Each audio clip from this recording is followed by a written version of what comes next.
Ok, donc là, on est en direct de Quanzhou et on va se rendre à Shenzhen. Il y a Wendy, une autre de nos acheteuses qui nous attend ici. Donc voilà, direction Shenzhen et vous allez voir dans quelques instants l'usine qu'on va visiter pour un de nos clients. Alors voilà, normalement la voiture est juste là. Ah, 谢谢你。先出来。好的。哎，Mehdi，你先去了，你先去了。有点窄。我应该换个大车。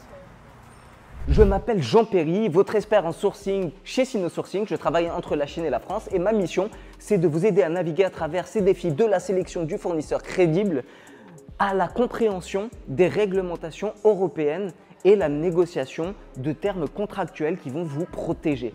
Que vous soyez un grand distributeur, un revendeur local ou un entrepreneur dans le secteur des deux roues électriques et des trottinettes, le succès de votre entreprise repose sur des décisions sourcing bien informées. Ne laissez pas le manque de connaissances vous freiner. Assez parlé, allons visiter l'usine et vérifier tout ça ensemble.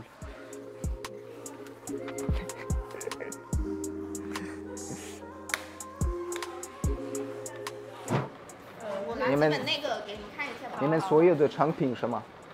对。啊。catalog。嗯。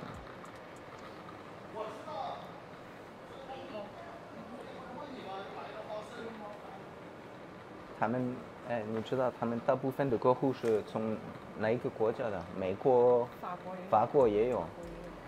基本上欧洲、欧美、澳洲、Australia、US。Voilà, donc là on vient d'arriver dans l'usine. Il y a la petite cérémonie du thé qui est traditionnelle en Chine et on va commencer à parler de business. On va parler des MOQ, des certificats, des marchés de prédilection principaux, ce qui va être aussi très révélateur. Voilà, tout ce genre de choses, la personnalisation et on va tout simplement discuter voilà, après cette petite cérémonie de thé pour nous souhaiter la bienvenue. Voilà, donc vous l'aurez compris, on est dans une usine de trottinettes et de vélos électriques. Donc il y a beaucoup de modèles que vous ne trouverez pas en Europe et je suis justement là pour négocier les prix, pour trouver des modèles. Vous savez que mon rôle c'est de sourcer des produits et de le faire dans les meilleures conditions. Donc voilà pourquoi je suis venu ici aujourd'hui, tout simplement. Voilà, donc là on va dans le showroom. Venez avec moi, je vais vous montrer quelques modèles.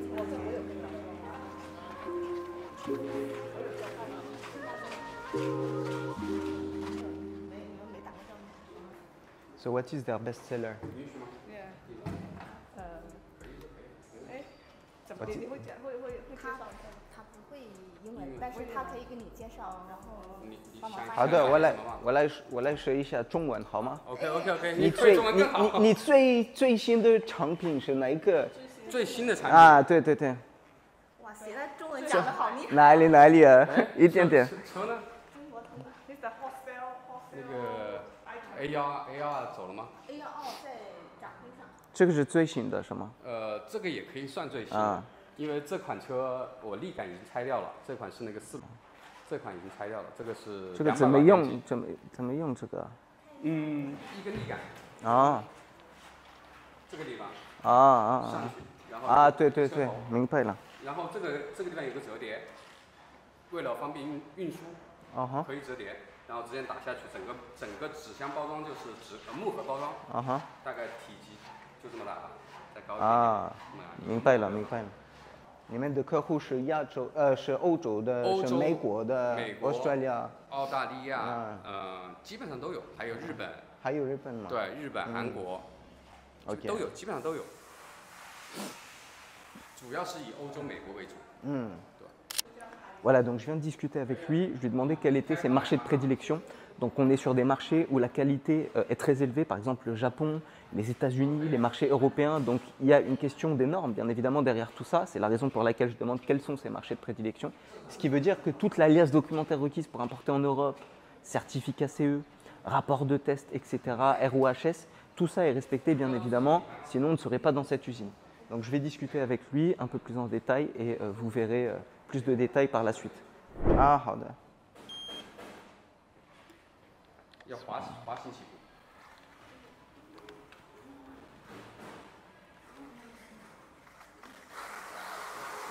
很猛。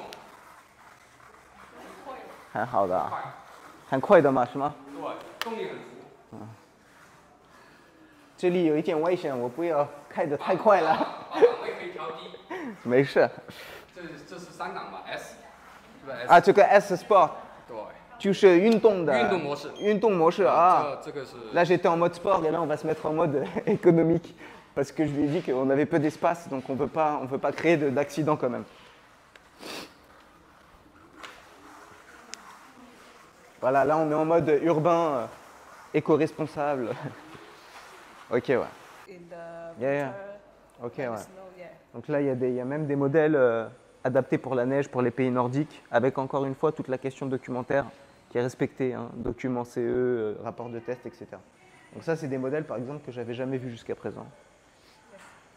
种类很全，我们那个沙漠，那个可以沙漠用，沙漠用。沙漠用。对。沙漠是什么意思啊？沙漠。Wendy,沙漠是什么？On vient de voir le showroom avec de très belles pièces, je vous l'accorde, mais ça ne suffit pas. La confiance n'exclut pas le contrôle. Donc là, je me dirige vers l'usine, vers les lignes de production pour voir les SOP internes, la façon dont ils travaillent, est-ce que tout est respecté.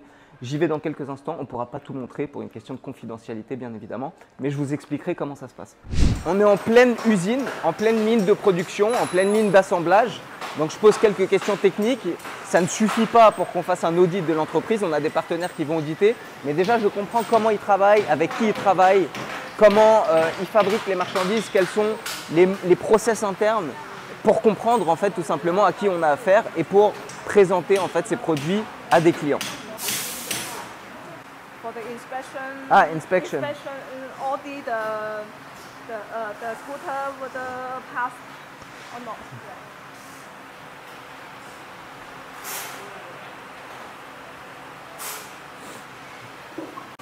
Très bien, donc ici on est en train de procéder à un contrôle qualité en interne, ce qui est un bon signe. Je vous en parle dans Limitless Sourcing et sur la chaîne YouTube. Ça ne suffit pas encore une fois, mais c'est déjà quand même preuve de fiabilité, preuve de qualité. Le fait qu'ils aient des process internes de contrôle qualité, après on pourra rajouter un agent spécialisé pour faire un contrôle qualité parce qu'encore une fois, la confiance n'exclut pas le contrôle.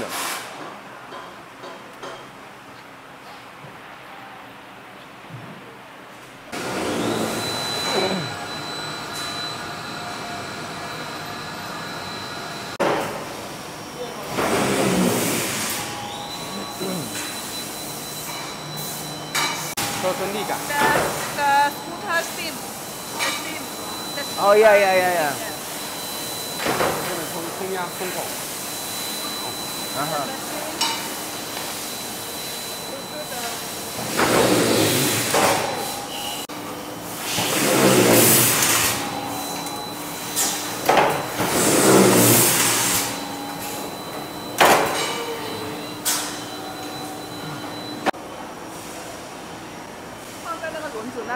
前叉对，双轮的前叉，铝制前叉。哦，the four head for the tire. For the wheel. The wheel. Yeah. Okay.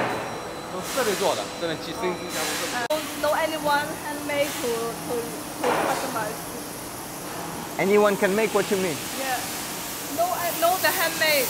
All use the only the machine for this. Yeah. Why there is some? What is this water coming down? 降温。Craft down the degree. 润滑降温。 Là, je suis vraiment en train de décortiquer tout le processus de fabrication pour comprendre l'assemblage, pour comprendre la matière première et pour derrière aussi avoir de meilleurs leviers de négociation. Parce qu'à partir du moment où on comprend comment sont conçus des produits, comment ils sont fabriqués, eh bien ça constitue des leviers de négociation beaucoup plus importants, une meilleure compréhension du produit, ce qui va vous permettre d'être plus efficace aussi dans le sourcing. 加工完成了，加工完以后这样再做表面处理。这个已经是半成品，然后到时候只焊接，然后做表面处理就可以生成面了。太专业了吧！ Là, on est en train de discuter de certains aspects techniques. Alors, bien évidemment, c'est du chinois vraiment complexe, donc je ne peux pas tout comprendre. D'où l'intérêt aussi d'avoir un Quanchi, des acheteurs professionnels qui ont déjà une relation avec ses fournisseurs, d'avoir une meilleure compréhension, parce que là, vraiment, on parle d'aspects très techniques, très détaillés. La personnalisation est aussi possible avec ce fournisseur, c'est important de le préciser pour les importateurs. Et on vient aussi de voir à nouveau toutes les certifications vraiment dans les détails, tout ce qui va être ISO, normes ISO, rapport de test rédigé en anglais, pas en chinois, rappelez-vous de ça pour les douanes européennes, certificat CE, etc. Une de mes principales missions est aussi de vérifier quelles sont les normes requises pour que vous puissiez importer ces marchandises en Europe sans contrainte à la douane. Donc ce que je vais faire ici, c'est que je vais lister les normes pour leur montrer que j'ai des exigences particulières et pour aussi m'assurer que lors du dédouanement, j'aurai aucun problème. Donc déjà, la première norme à respecter, c'est la norme REACH. D'accord, je vais les écrire ici, de sorte à ce qu'on puisse vraiment tout vérifier et qu'ils aient une trace écrite de toutes les normes requises. Donc la norme REACH, d'accord. Après, j'ai bien évidemment le marquage CE. Le marquage CE et la déclaration de conformité, d'accord. Rappelez-vous aussi que le certificat CE va toujours avec le rapport de test. Si jamais il y a un contrôle douanier, qu'on a le certificat CE et qu'on n'a pas le rapport de test, ça n'est pas valable. Il faut que ce rapport de test soit en anglais, pas en chinois, et que le certificat CE reprenne les références de la marchandise importée, parce que certains fournisseurs donnent de faux certificats CE. Donc, certificat CE plus rapport de test, ou test reports en anglais, d'accord. Ok, donc maintenant, il y a une certaine complexité dans le marquage CE. Donc, il y a différentes directives qui sont à respecter. Vous avez la directive 2006-42 CE. Je la mets ici, 2006-42 CE. Vous avez aussi la 2014-30 UE. D'accord? Tout ça, c'est très important parce que c'est ce qui va vous permettre de récupérer vos marchandises en France. En cas de contrôle douanier, si tout ça n'est pas respecté, je vous rappelle que lors du dédouanement, vous aurez des soucis avec les douanes et c'est bien évidemment ce qu'on veut éviter. Et c'est la raison pour laquelle je suis là et que je vous montre ces documents. Vous avez la directive 2011-65 UE, d'accord, ainsi que la directive 2014-35 UE. Donc là, on a déjà tout un tas de documents qui sont requis pour l'importation, que je vais montrer au fournisseur, qui va lui faire comprendre que je suis un importateur aguerri et qui va aussi lui permettre d'accorder toute son importance, toute son énergie sur la production des marchandises et surtout sur la liasse documentaire requise pour le dédouanement en Europe. Et puis enfin, vous avez aussi la directive WEEE, qui est très importante, je vais la mettre ici, qui sera aussi une norme requise pour importer les trottinettes sur le marché européen. Concernant la dimension logistique, vous avez plusieurs éléments à vérifier. Rappelez-vous du HS code, la nomenclature douanière des marchandises. Donc en général, sur les trottinettes électriques, on est à 6%. Par contre, faites bien la distinction entre trottinettes et vélos. Les vélos sont soumis à des taxes anti-dumping. Anti-dumping, c'est fait pour éviter la concurrence déloyale. Donc pensez bien à ces éléments, de sorte à ce que vous puissiez avoir une maîtrise de votre coût de revient, parce que les droits de douane et la TVA font partie de votre coût de revient. Maintenant, sur les incoterms, comme ce que j'ai l'habitude de vous dire, vous pouvez négocier soit de l'exwork, c'est-à-dire qu'on ramasse les marchandises à l'usine directement, ou bien du FOB. On est dans la région de Shenzhen, qui est spécialisée dans l'électronique.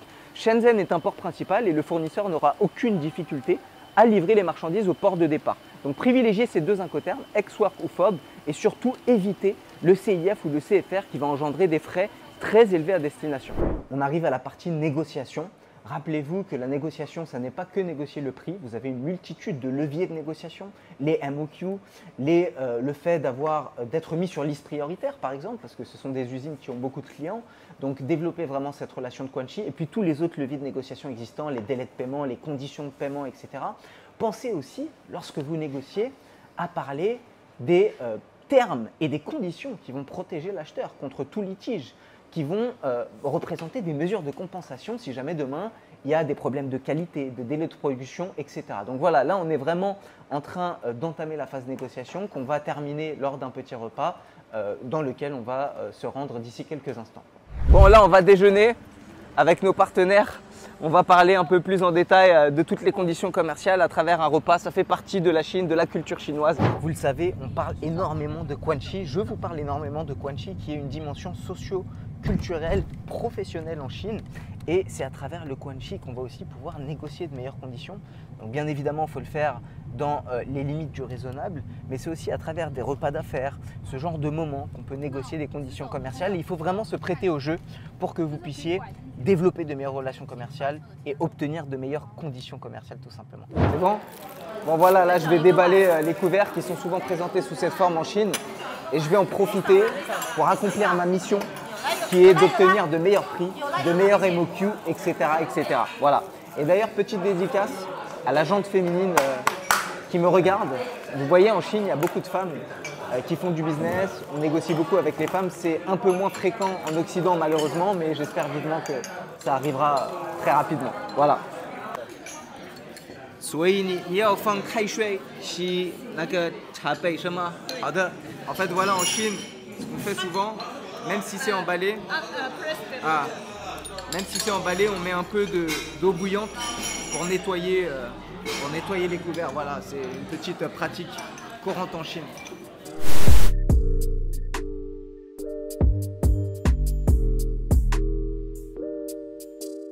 Voilà, donc là, vous m'avez vu dans l'usine l'autre jour de scooters électriques. Donc, je vous avais expliqué un peu comment ça se passait, le process de fabrication, etc. Je vous ai fait visiter les chaînes d'assemblage, les chaînes de production. Et là, j'ai ce conteneur qui vient d'arriver et qui va partir pour le Canada. D'accord? Donc, voilà, c'est simplement pour vous montrer de l'intérieur comment ça se passe un peu, tout le process du sourcing à la logistique jusqu'à la livraison. Donc là, on est dans mes entrepôts, d'accord, que vous pouvez voir ici dans la région de Guangzhou. Voilà, donc là on va procéder au déchargement du conteneur avec des gens attitrés pour ces opérations de manutention logistique. Hein. Si vous avez visionné cette vidéo jusqu'à la fin, il est clair que l'import-export avec la Chine n'est pas qu'un simple intérêt pour vous, mais c'est une ambition. Alors arrêtons de tergiverser. Je m'appelle Jean Perry. Écoutez, votre temps est la ressource la plus précieuse. Et chaque instant que vous hésitez est un instant perdu. Cliquez sur le lien en description de cette vidéo et réservez un appel téléphonique avec moi et mon équipe d'experts. Oui, vous avez bien entendu, cet appel est totalement gratuit et les informations que vous pourrez obtenir seront inestimables pour le succès de votre entreprise. Ne laissez pas cette opportunité vous échapper, d'autres seront prêts à la saisir et vous, est-ce que vous serez aussi prêt à la saisir? Cliquez maintenant, réservez cet appel et préparez-vous à donner à votre projet l'élan qu'il mérite. À très bientôt et n'oubliez pas, le succès n'attend pas, alors faites le premier pas.